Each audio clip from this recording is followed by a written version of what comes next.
To fa ana wata ga wata ta kunno kai bayan Al-Artwork ya kai minti 40 yana tonawa Adam A Zango asiri da kuma abubuwan da al'umma ma da dama ba su sani ba akan irin rigingimun da suka sha tare da shi jarumin tun daga haduwarsa har kawo zuwa rabuwarsu, duk ya faɗa a cikin wannan bidiyon. Inda muka ji cewar Al-Artwork dai ya ce shi dai Adam A Zango ba mai gidansa bane a cikin wannan bidiyon da ya fitar. Ya ce yana kira sa ne ya masa aikin editing ko kuma wani aiki idan ya taso.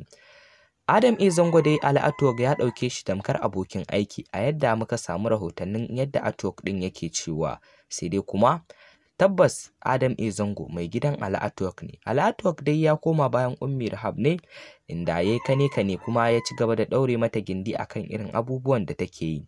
Sakamakon Zango tun lokacin da suka samu matsala da Al-Artwork da kuma Adam A Zango suka yi hannun riga, kowa ya kama hanyar da yake tunanin tafi dacewa da shi, haka zalika kuma aka zo aka yi da Ummi Rahab. Wannan dalilin ne yasa Al-Artwork ya koma bayan Ummi Rahab bai goyawa mai gidan nashi wato Adam A Zango baya ba. Bayan samun sahihan labarai da muka yi kuma cewar Ummi Rahab dai a halin yanzu suna gab da barin wannan ƙasa tamu su koma can zuwa Saudiya, duba da ganin irin abubuwan da suke faruwa a 'yan kwanakin nan. Wannan shine dalilin da yasa za su tashi daga wannan ƙasa su koma gun mahaifiyar ta ita wato Ummi Rahab din.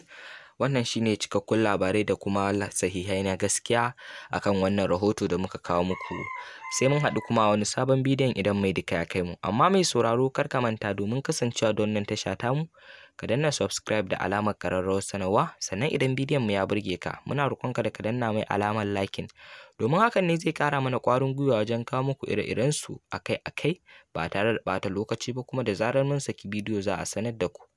Mun gode sosai da kasancewa da mu da kuke a kowane lokaci.